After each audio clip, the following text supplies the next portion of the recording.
Hey everybody, welcome back to the Spin Rack. I'm here with my boy PD. Say what's up? Hey, what's going on? Hey, today we're talking about the most critically acclaimed show to hit Disney Plus, X-Men '97. Universal acclaim that has been a fantastic blend of new and nostalgia from the 1990s, right? Is this why are people loving this? Why are people saying this is it? So I'm here, of course, with my resident X-Men expert, the man himself, PD, aka Selector. Selector, tell me what's your thought on this, baby? Wouldn't I be the resident complainer about the X-Men? And you guys just don't like the X-Men. That's Oh, you think X-Men it's too many titles. Well, yes, titles. But we're talking about '97, so let's get to this. Why do you think this has hit such a nerve with people? Is it because, all us people who used to read it back in the '90s are like, oh, finally got what we're looking for? Or is it conquering a whole new demographic? I mean, what is your take? Are the stories better, or is this just familiar stories? What is your take on this?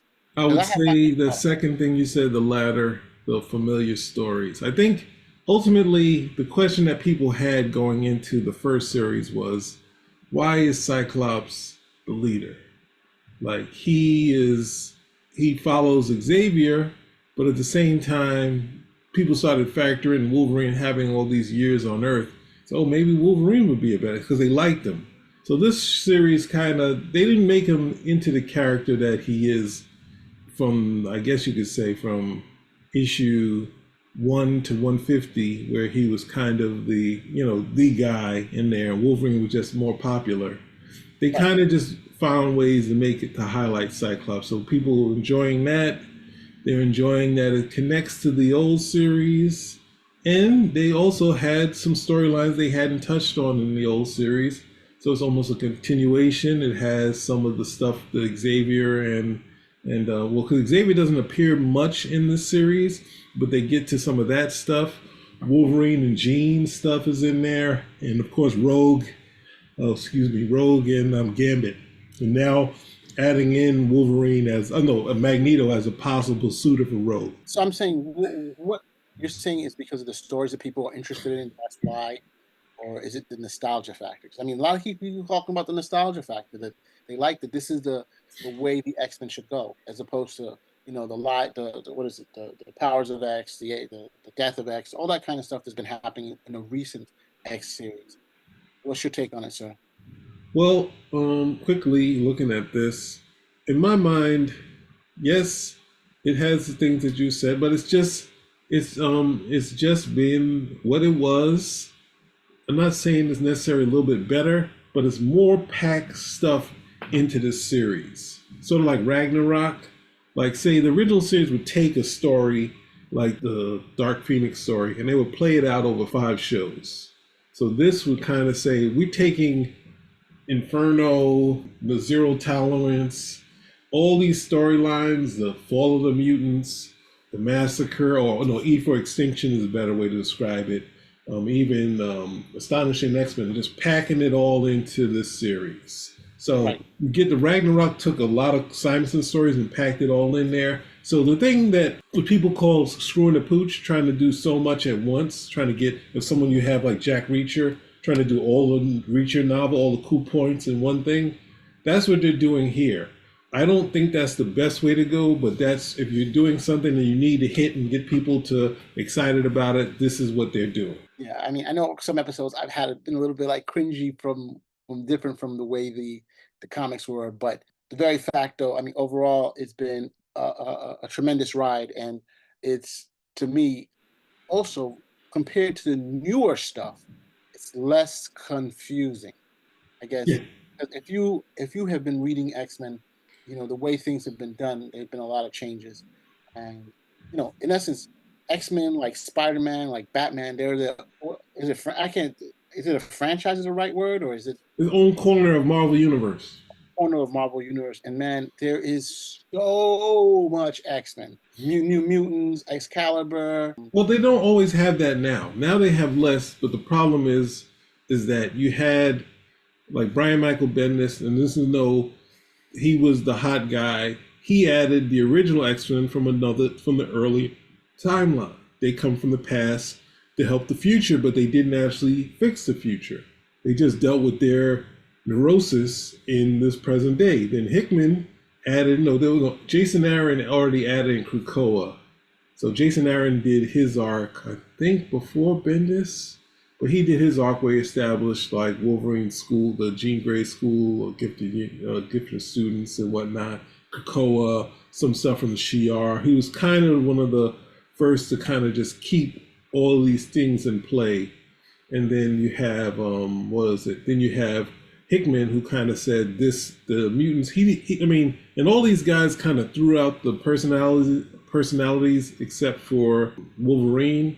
But you got to play with some storylines with Cyclops was darker. You had all the stuff, but it's like there was no central sort of thing. Where this is kind of, and in my mind, I wanted to say, I don't know if you're gonna call me on it, but before we get to that portion, what I want to say, we had this thing, the BBC talking about, the nostalgia and originality. I don't think it's necessarily original, but definitely nostalgia, putting all these storylines that are from like the 80s and putting it in a way that people, you only get a brief bit of E for Extinction. You only get a brief bit of, what's that thing? The thing that with the Extinction stuff, like. What's that? Say that again?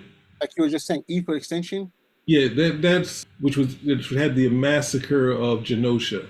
So that was a key portion in this storyline, but the massacre really wasn't shown in E for Extinction. It was a wide shot. You saw it happen, and you didn't know what happened to Magneto in that storyline, same like here. So then, but I think Josh Whedon, his storyline where he used the Wild Sentinel, which looked like kind of a bug with 3 heads type of deal, he used it, but that Sentinel fought the X-Men. So it's kind of mixing and matching storyline for what is needed. Now, before I get to one of my other angles, like we see the success, BBC's talking about it, and then also Variety is talking about it. Whereas I think, Cosmic News, they kind of said it's failing. But if we don't have the actual numbers, the buzz alone, would you say the buzz alone is enough to say that this is a hugely successful show?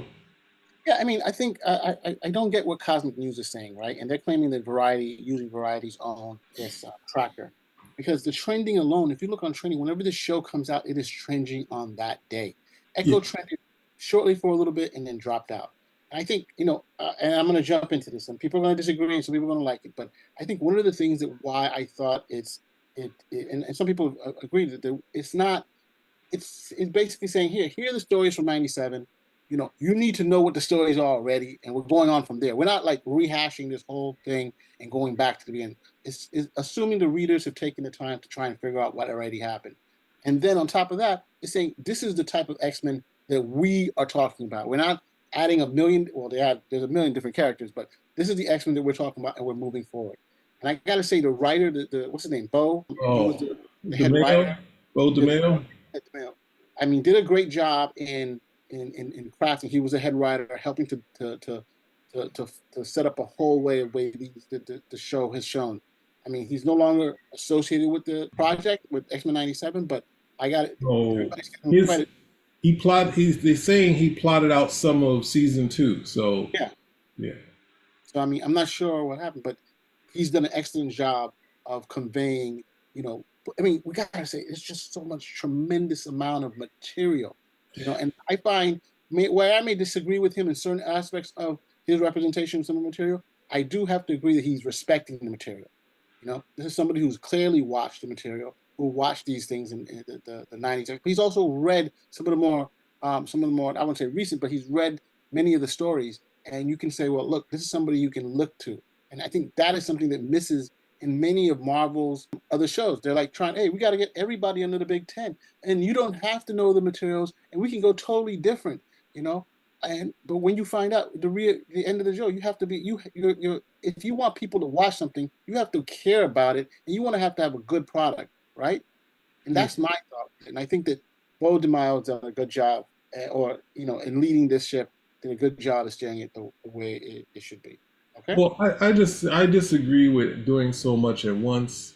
What I do say that Beau DeMayo did was, for the time that X-Men were out, when they originally started by Stan Lee and Jack Kirby, it was clearly FDR versus Hitler. And like the X-Men themselves were more on the obviously the army, but at the same time the mutants were the people who were kind of being persecuted, not the X-Men because they were superheroes, so they were kind of, unless there was some public thing against them. Magneto felt like, just like Hitler thought he was the master race, Magneto says that, Homo sapiens superior, they were Homo superior, so it's kind of connecting to that aspect of the Aryan race and that sort of thing. Now, in the '80s, even though Chris Claremont had connected Magneto to the Holocaust, The essential character, the essential facet of Magneto is what he lived through when he was a child, and his vow never to have that happen to him and to mutants again, and his reaction in order to make sure the things that he does, which are of course are viewed at least problematically, and but then we see there's the redemption where he also becomes the leader of the X-Men, right? Because Charles Xavier always believed that you have to give him a chance for him to come back, right? that was something that was added later. It was at some point. But it was added. Okay, and we It didn't. discount. The problem is it didn't factor into what Magneto had done on the U.S. soil, right? He got tried twice by the courts. Marvel found a way to exonerate him for a while, but the thing is that Magneto had done many crimes on in America that were unwarranted, and in overseas he took over areas that hadn't actually attacked any kind of mutants. His early history was terrible, but at the same time, people find the Holocaust aspect to him more interesting, and obviously it adds a larger dimension to his background. But the friendship with Xavier, that's why I bring it up. It's that stuff was not anywhere in there, but they play up that. I knew that this was going to be a part of the MCU. There's no way you can get around it just doing a Magneto as a bad guy.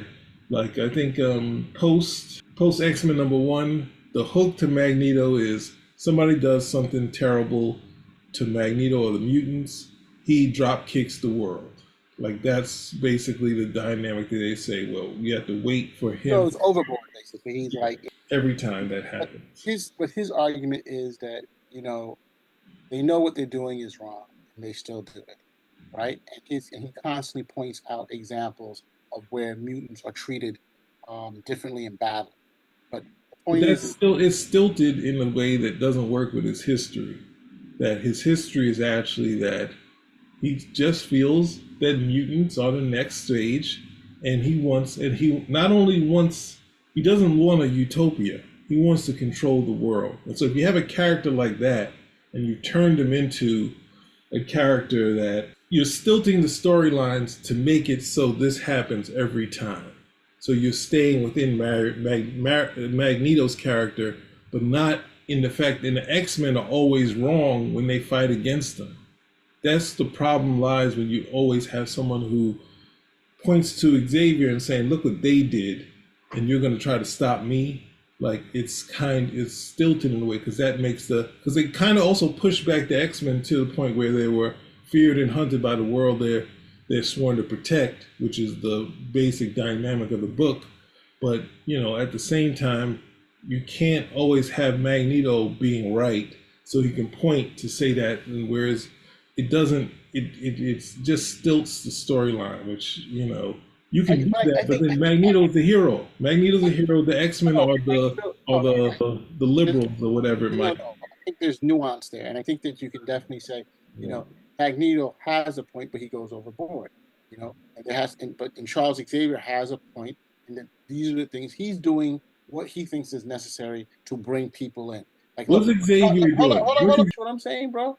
Xavier, when you have the two, they got him between the two, where you have Xavier's like, look, we're going to work to make the world a better place. We're going to work with the government to get things done, and look, we're going to use our powers to help humanity. And I think when you have Magneto, he's coming from a position of fear, a position of, he's seen what happened where when you depend on others and they can do it. He's like, you know what? They act however they want to act. I'll do the same thing. They treat us like this, and that's it. But I'm like, when you break it down, let's think if this is a real world, right? And there are mutants who had tremendous amount of powers, would you not be backing the government and saying, hey, yo, call in the Sentinels, right? Or would you say, hey, you know what, kumbaya, these mutants are going to be good and handle their power however they can do it?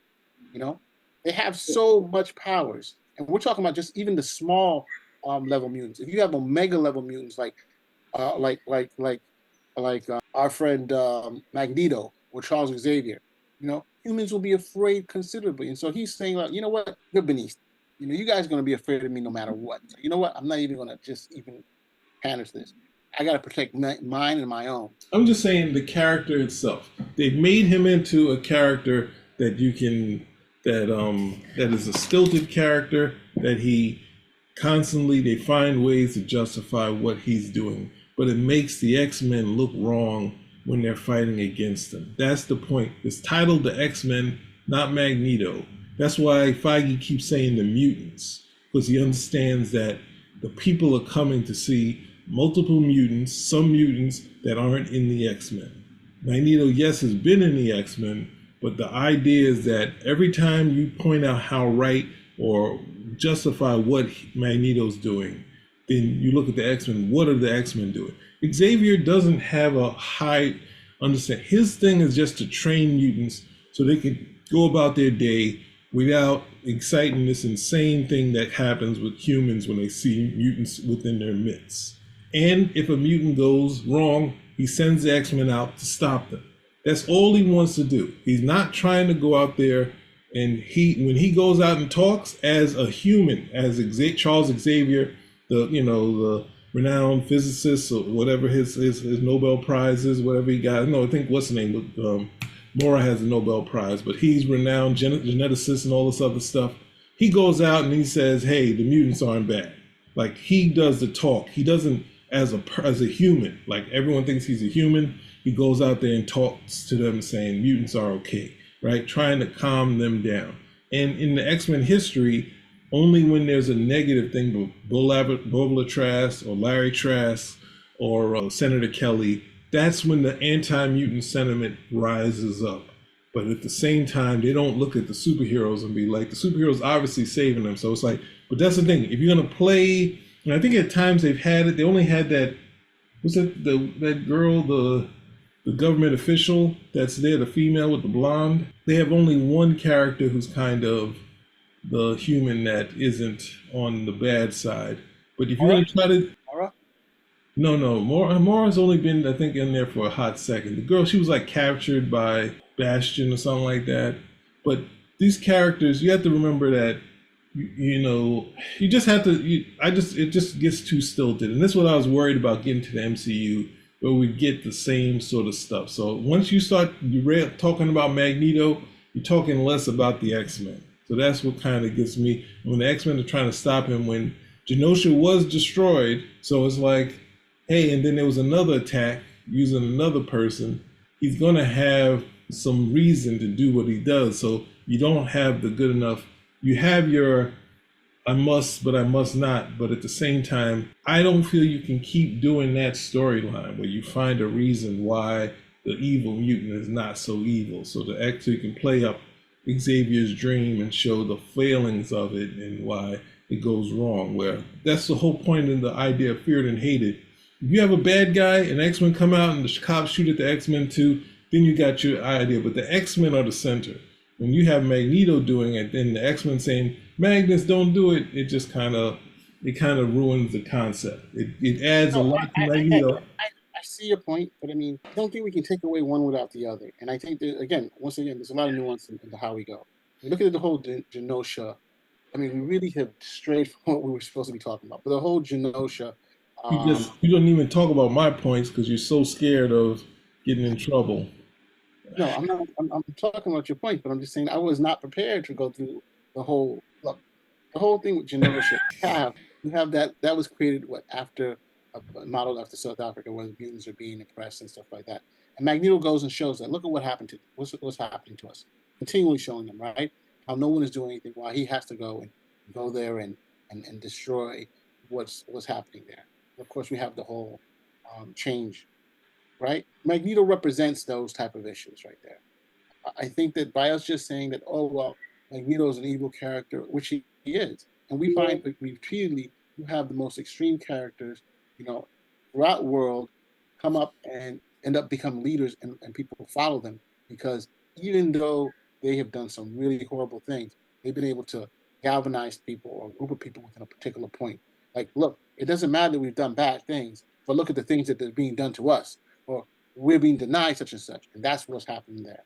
You know. So look, So with that said, if there's any other point you had on that thing, I don't. I think we are done. look, you're just a chicken. Anyway, I'd like to say, if you looked at the first season, I don't know who the showrunner of the original series. We would give, since we finally got our X-Men characters, they were shown in Spider-Man and His Amazing Friends, and in like a pilot that didn't go anywhere. The 92 series kind of was, it was a success, and it was a favorite for many people who watched Batman and the X-Men and whatnot when they were kids. And but you give such and such and Chris Claremont, whoever was the showrunner, and Chris Claremont the accolades. This time, if we're going to give an Emmy for this, we have Beau DeMayo, but then at the same time, we might have to spread the Emmy out to other people. Now, Chris Claremont is definitely the front runner. He is definitely the front runner, but in like the first episode, we have the Sentinels. They come, obviously the Sentinels, that comes from Stanley and Jack Kirby, so we have to give them their props. But there's a lot of Chris Claremont stuff. What's her name? Madeline being pregnant, the fall of the mutants, Inferno, the whole trial of Magneto, Storm losing her powers, life, death, Mojo. And so those are like the key portions that come from Chris Claremont. But then we have in the first episode, like the Friends of Humanity. And that was something that was Scott Lobdell and Fabian Nicieza, their kind of thing. They didn't do that much with them, but they were the first to kind of bring them out. And they got played up a lot in the first few episodes. And at the same time, well, I want to go through the stuff that they did. They had a bunch of other stuff in there too, but that's like the first thing that was there. What else do we have by them? But we also have E for Extinction that comes from Grant Morrison, that has the Wild Sentinel. That's the Sentinel that looks weird. It has 3 heads and looks like a bug. And we have the massacre, and they turned it into a massacre, but it was actually, a genocide on Genosha. Cassandra Nova was that. Huh? Cassandra Nova, but they didn't really use her in that storyline. She's obviously off limits because they're using her in Deadpool, so they kind of stayed away from that. So you get, what's the name? I think I always say that Josh Whedon, he actually utilized the Wild Sentinel fighting against the X-Men, so we got to see X-Men fighting the Wild Sentinel, so they kind of play that up. But then the major guy for this series that came out of this series was Bastion, and that's Scott Lobdell. That's one of his like last storylines. The whole X-Men Sentinels that are almost like zombies of people, even though they made it further where their bodies could separate and reattach. That whole people being affected by some sort of Sentinel thing and becoming Sentinels themselves, that was Scott Lobdell. So even looking at it now, I was going to possibly give it to Scott Lobdell since there was a lot of stuff of his in these X-Men storylines, but I still had to go back and give it to Chris Claremont because when I just listed everything that happened, Chris Claremont would have to get an arbitration. You get Beau DeMayo, we get an Emmy. You give it to Chris Claremont because there's so many of his storylines, and then Scott Lobdell, since the spine of it is Bastion.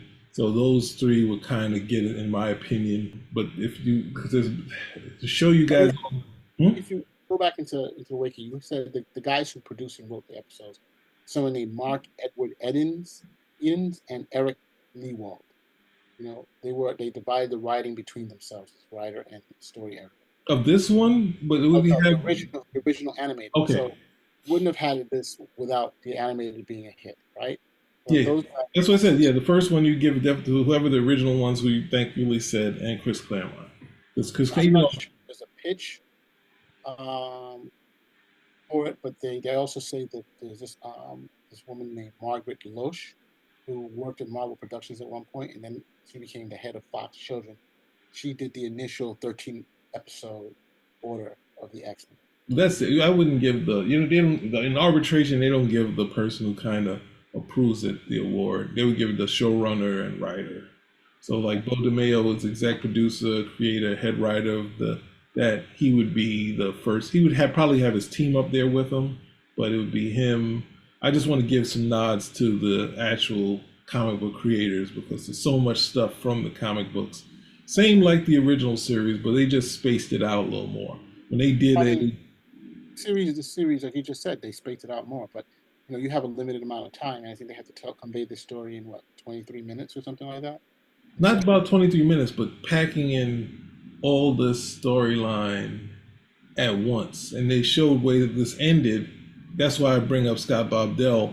The stuff for the next season connects to some of the stuff Scott Lobdell was doing at the end of his run in the bonus end of credit stuff where the X-Men laid up. They like two things that are in there that are directly related to some Scott Lobdell stories. So I would say when Scott Lobdell was running the X-Men with Fabian Nicieza, I was very iffy on that period because I was not only surprised that Chris Claremont was gone, I was surprised that Byrne was like pushed out very quickly after he was going to be co-writer with Jim Lee and Willis Portacio.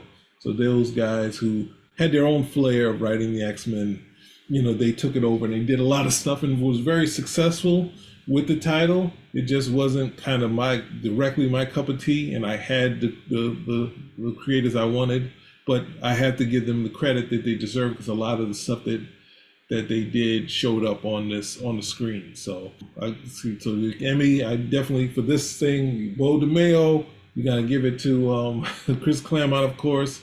I'm not, and that's not lessening because there's stuff from Byrne in here. There's stuff from Stanley and Jack Kirby, Fabian Nicieza. There's a lot of people, and I mentioned a bunch of the Morrison. But you can't give it to everybody, so that's what I said. So I listened to who would be the spine of the thing is Scott Lobdell. Chris Claremont, of course, has 3 million X-Men stuff, so that's all in there. The hard part is Life Death is a story of Storm losing her powers, not fighting adversary.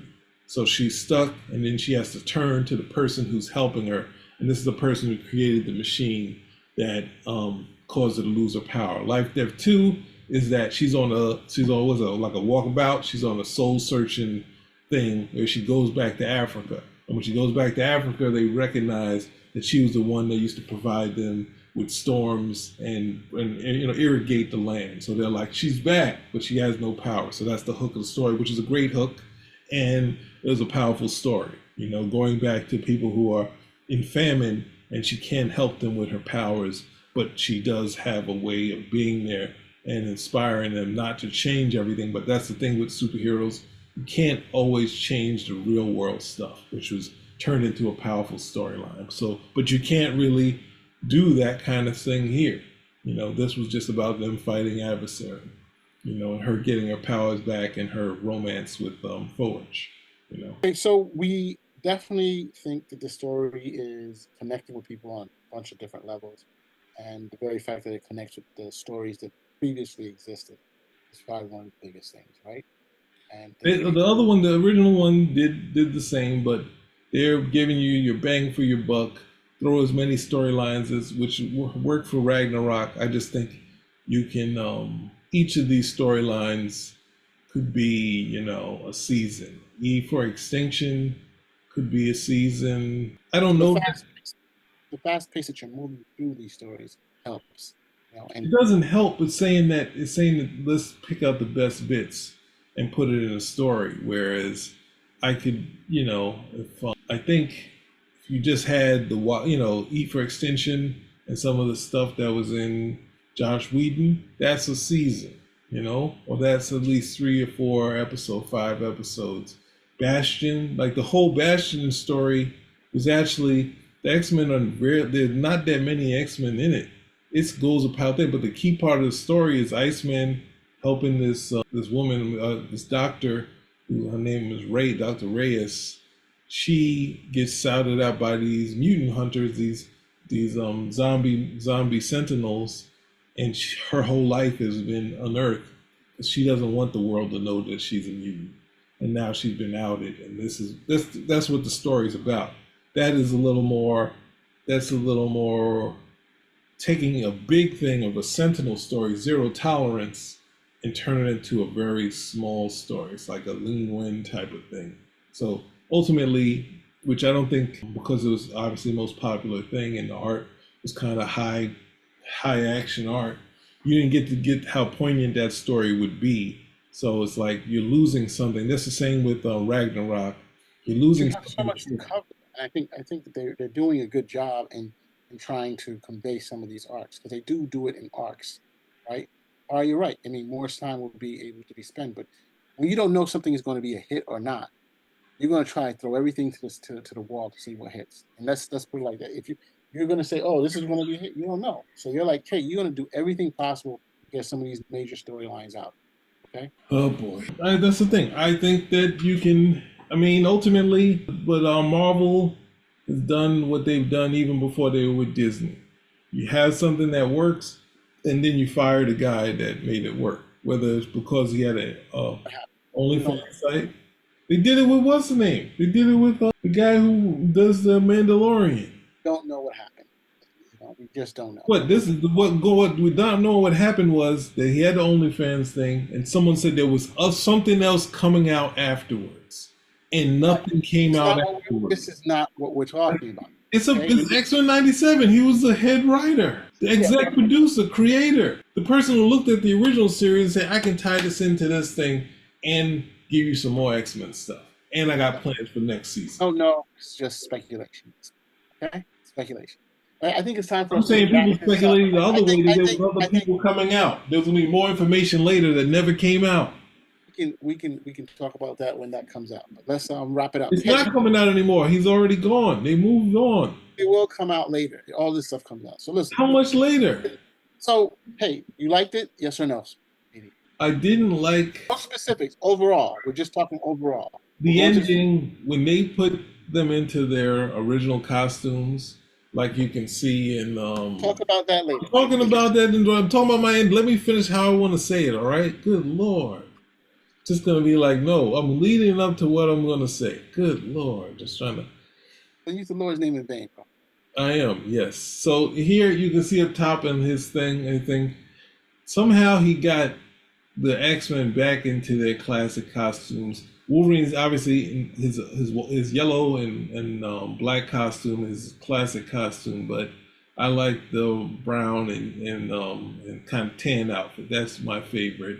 And so it was cool seeing that. The last three episodes dealing with Bastion is what I kind of liked. I like that aspect. I didn't like Cyclops had a moment. Sometimes they've been writing, doing well with Cyclops, but then there's moments where he said, let's have him go left for no good reason. But the last three episodes finished strong. The lead into what's happening next is going to be strong. So, and I respect that people who have liked it enjoyed it, but it's at the same time, these characters are very close to me. So it's kind of tough where we see a cool Cyclops, but we don't have a Cyclops and what his personality originally like. He's just kind of a disenchanted army guy who's he believed in his mentor for so long and now he's iffy on it. But that sort of thing. But ultimately, I would say the last three was the strongest for me. How it ended with just a straight Bastion storyline. But otherwise, it kind of delved into that murky X-Men period, which I struggle with. But I understand a lot of people love it, and it seems like something that people would like because it has so many storylines and so much stuff. I'll hand it back to you. Okay, just to just come full circle. You don't have to correct what I said. You can I'm just. not correcting anything you're saying. Just to come full circle, I think just to clarify, Larry Houston was one of the producers of the show when it came out between '92 and '97, and Julia Lewald and Eric Lewald turned as a consultant for the '97 show. Uh, our friend Beau DeMayo actually made a pitch in 2020 about the revival of the show. So that's how far back they were looking. He was working as a writer for Moon Knight back then for the 2022 show.